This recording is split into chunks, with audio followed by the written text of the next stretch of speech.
This is a Uyghur hat decorated with Hami embroidery. This is a children's cap with embroidery in the style of ethnic minorities in southwestern China. Both were made by women. From daily necessities to objects of beauty, the passage of time has seen needlecraft develop into an art. These exquisite works symbolize the efforts made by generations of women.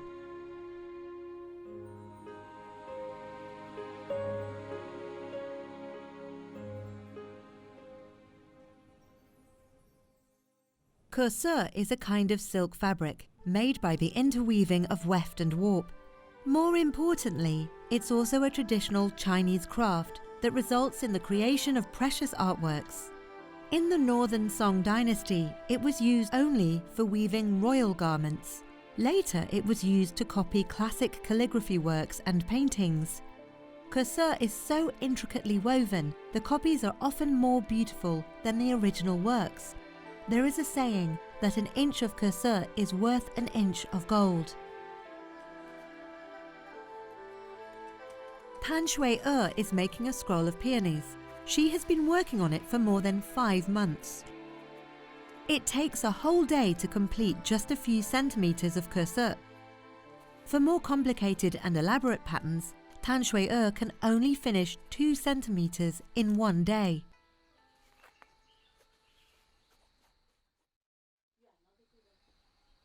Shuttles of different specifications, tapestry beaters of various sizes, and a loom make up the equipment needed to weave Kesi.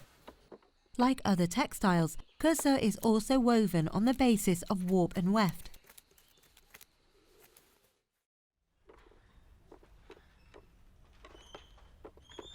This weaver is making shoe brocade, which is considered one of the most complicated handicrafts. The pre-designed patterns and colours are made by jacquard weaving.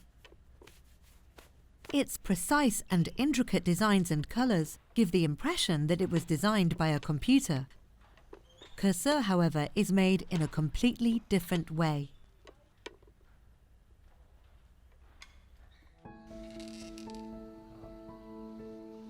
The warp runs through the entire work, while the weft is only intertwined with the warp where the patterns are created, rather than covering the whole piece. The warp serves as the foundation while the weft creates colours and patterns. Kesi brings interweaving of the warp and weft into full play. This is also the craft's most distinctive feature. Copying renowned calligraphy works and paintings not only requires a high level of skill, but also calls for an understanding of art. Chinese painting is divided into realistic painting and freehand brushwork. The former stresses technique, while the latter is focused more on abstract beauty, which are both aspects that are not easily displayed through Kesi. 工笔它每一本叶子，它用勾线把它勾出来的，所以一本一本的叶子呢，把它分得出来的。写日呢没有勾线的，你看到的，它需要你用颜色把它层次分出来。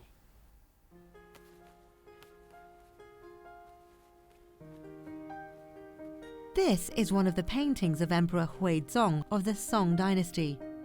It is neither a copy nor an embroidered work, but a masterpiece woven by Tan Shui on a loom.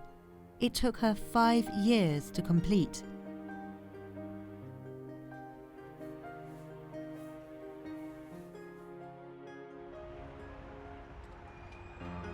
In 1956, to carry forward Kesi, the Suzhou Embroidery Research Institute recruited a group of young women to learn the craft. A photographer from China Pictorial took this picture of Tan Shui, who was a 17-year-old apprentice at the time. The majority of artworks she took part in making between the ages of 17 and 55 have been given to political figures of many states as national presents. After retiring, Tan Shui has focused more on her own tastes and integrates her own artistic ideas into her works.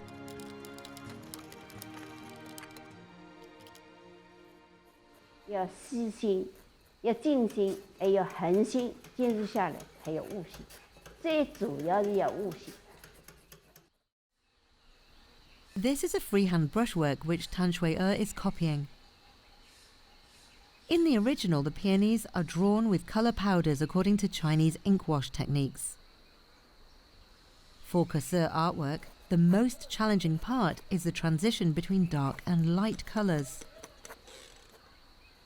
The colour variations in one stroke have to be broken up into numerous units, like countless coloured pixels being woven in bit by bit. For example, Tan Shui-er now uses 23 kinds of pink colours for the peonies, while other weavers usually use just 8. 它7、8个色做出来等于平的，没有立体感，颜色也丰富，它立体感又强。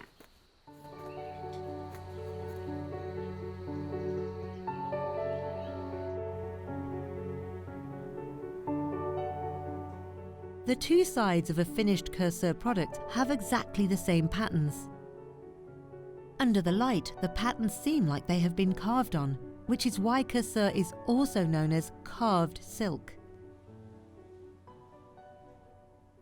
重点就是颜色的交叉点，一看就是可视。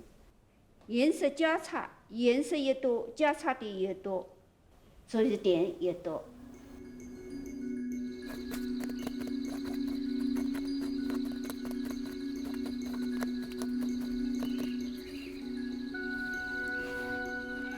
It has been 6 months since Tan Shui-er began weaving the peonies. With the warp cut, this freehand brushwork style work is almost finished.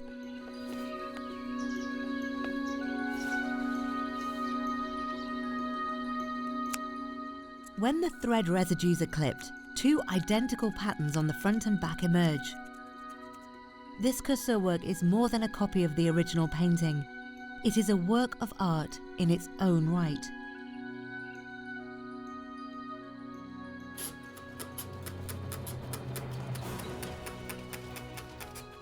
Having devoted herself to the craft for almost 5 decades, Tan Shui-er is still committed to exploring the limits of Kesi. Though she works at her loom in her home, the artistic goals she pursues go far beyond this little space.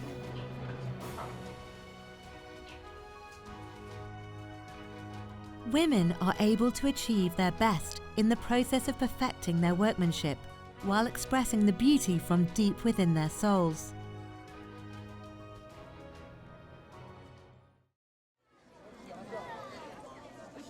In 2016, the China International Patchwork Invitational Contest was held here. In 1983, China joined the International Colour Association, and this was the second time it held the contest.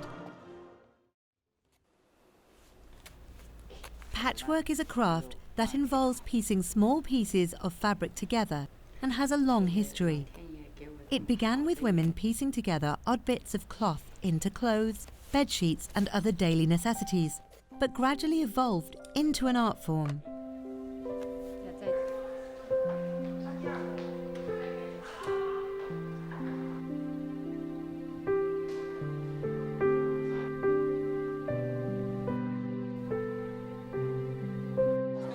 The judges for the contest all wear a patchwork flower on their chest. The decorations are all made by Jin Yuan Shan, a master of colours whose artworks are famous in the international community and represent the highest level of needlework in China.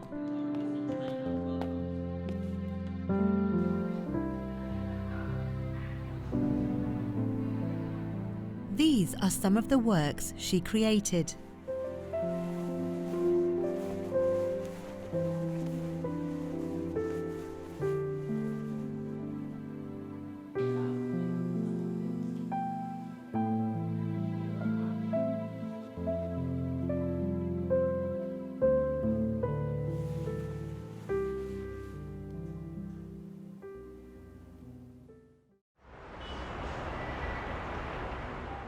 Jin Yuanshan lives in Archung District, Harbin City. The vendors in the morning market have always been curious about her. She doesn't just come here to buy groceries. She also collects the waste that the vendors throw away. Sometimes she stares at the goods for a long time but doesn't ask about the price. 生活的周边全部是色彩嘛。你走路的时候，那里你看看，这是你用不用心的观察，就是这个。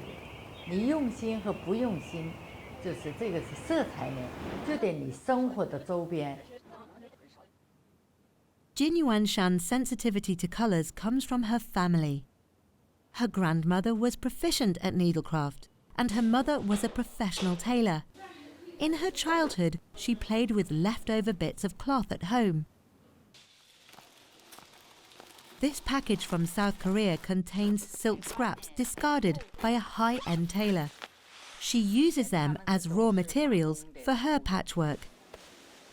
She is very particular about the colours of these leftover scraps. If she can't find a satisfying colour, she will dye the cloth. These grains in the sifter are husks of broom corn, which have a reddish dark brown colour. It is the first time Jin Yuanshan is using broom corn husks as a dye. 我为了调节这个水，我至少得可能染了那个7、8次，我一点一点减少，但是最后这个是我感觉是最理想的。The ideal colour is dictated by her mood. Jin Yuanshan believes that how she feels decides the outcome. Now the gauze takes on a reddish-brown tone. Her positive attitude gives it a natural and bright touch. Jin Yuanshan will combine it with some brightly coloured bits of cloth to break the monotonous visual effect. She gives the finished patchwork screen to her son as a gift to decorate his new home. 老师好。你好，老师好。 Today, Jin Yuanshan and her students are going to complete a work for the exhibition at the 2016 China International Patchwork Invitational Contest. Though it is not yet complete, she has already decided to name it Flowers in Bloom. It is a design she has been thinking about for 10 years. 1995年的春节，我们家里呢正好是放烟火，看着烟花的时候，那幸福的那个时刻，永远让孩子们记住，我们全家人每年的过节就是都要这么美满幸福。 It is midnight. Jin Yuanshan and her students are still working on the flowers in bloom.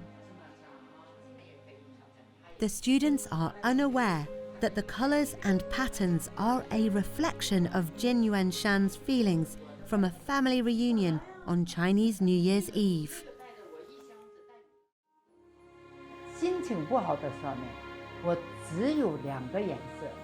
我心情好的时候呢，色彩是特别的阳光，姹紫嫣红。我一生的喜怒哀乐，在那里拼布的作品上全部体现出来的。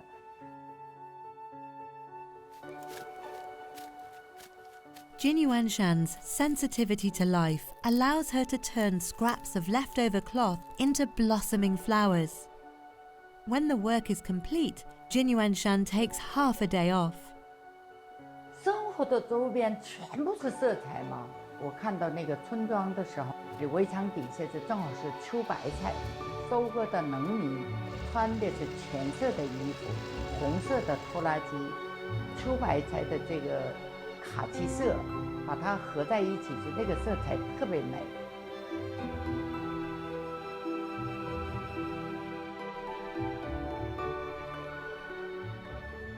Jin Yuanshan's Flowers in Bloom is hung at the entrance of the exhibition hall and immediately causes a sensation.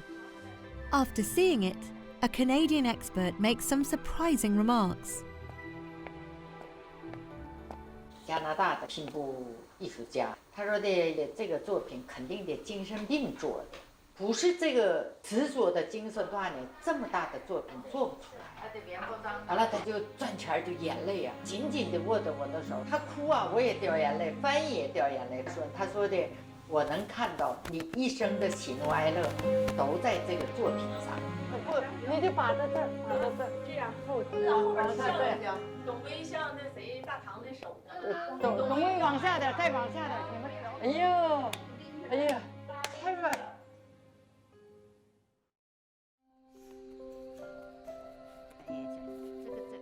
Together, needle and thread can create works of unique ingenuity. It all comes from women's consummate needlecraft skills and their keen perception.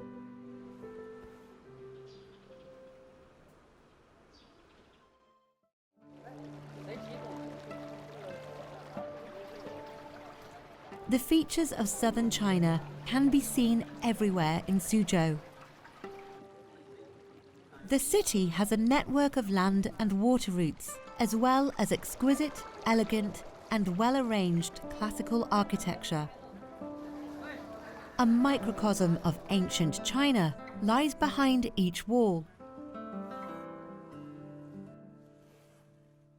When Yao Jianping is in Suzhou, she spends every evening embroidering. Sometimes she doesn't work and just comes for some peace and quiet. The artwork behind her is called A Man of Noble Character, depicting bamboo shadows in the sunset.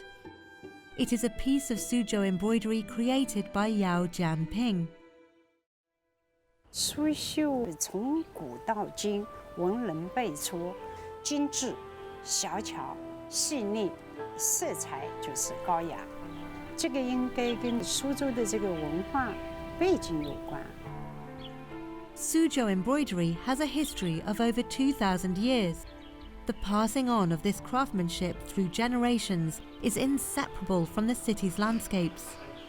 Suzhou embroidery is deeply influenced by the traditional Chinese spirit of humanity, just like the city's classical gardens.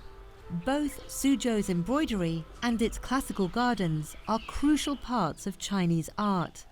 Shen Shou, a mastery of Suzhou embroidery, has had a huge influence on Yao Jianping. Shen Shou was a famous embroiderer in the early 20th century.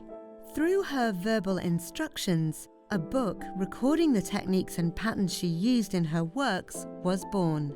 It was the first book on embroidery techniques in China's history, and the first summary of 18 commonly used stitches. 显绣大师非常了不起，在平针绣的基础运用了光源这个概念，研究这个丝理、方向、配色方法，所以呢，称为叫仿真绣。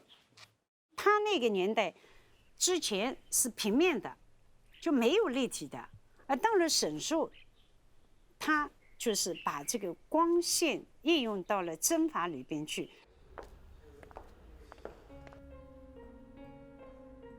Yao Jianping's creations incorporate more artistic elements while carrying forward the traditions of Suzhou embroidery. Light and shadow, lines, picture composition, structure, colours and other artistic elements are perfectly combined with embroidery. With the progress of time, the needle is used as a pen to create ever more challenging artworks.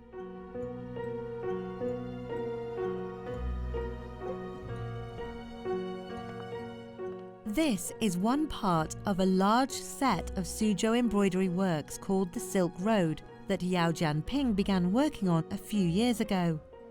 This part is entitled Heading West Out of Chang'an. For a long time, Yao Jianping had wanted to use embroidery to recreate historical events. 丝绸之路2000多年的历史，那么我们的苏绣它也是2000多年历史。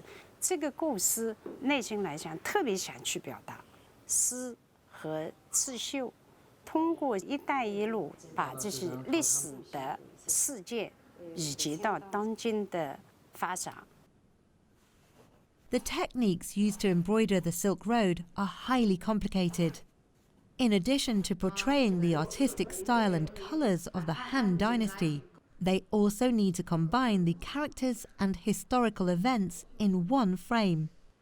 Facial details play a crucial role.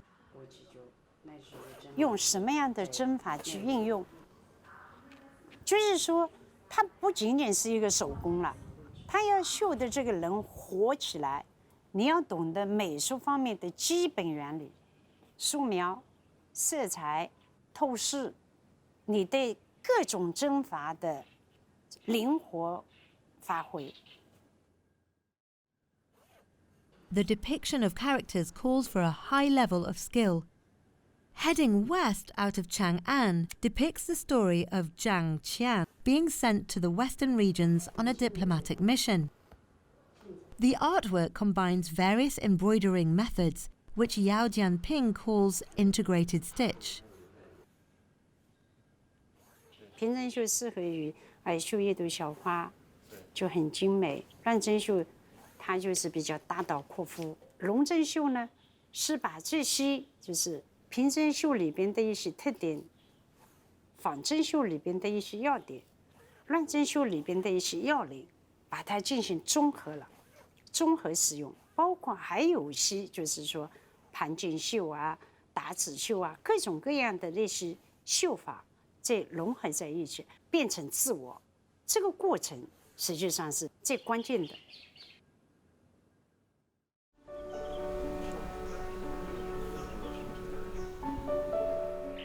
The aim of the various stitches is to meet the demands of the time. Suzhou embroidery will continue evolving as techniques for artistic expression improve. The progress of time has turned Suzhou embroidery into an art form, which is a true reflection of the times. 当初做这个刺绣根本没想，就是说成为这方面的专家，成为这方面的那个艺术家，没有。这只是一个因为有这么一个生活的状态，有这么一个氛围，它是一门技术。那么这门技术可以上升到一门艺术，这个非常要感谢生长在这个时代。 Women combine their wisdom and talent in craftsmanship. The skills that were once confined to women's boudoirs gradually developed into art forms that were constantly being perfected. In one transformation after another, they have absorbed women's creativity and attained ultimate beauty. It has given women a channel to express their personalities and ideas, and pursue ultimate beauty, a responsibility given to them by the times.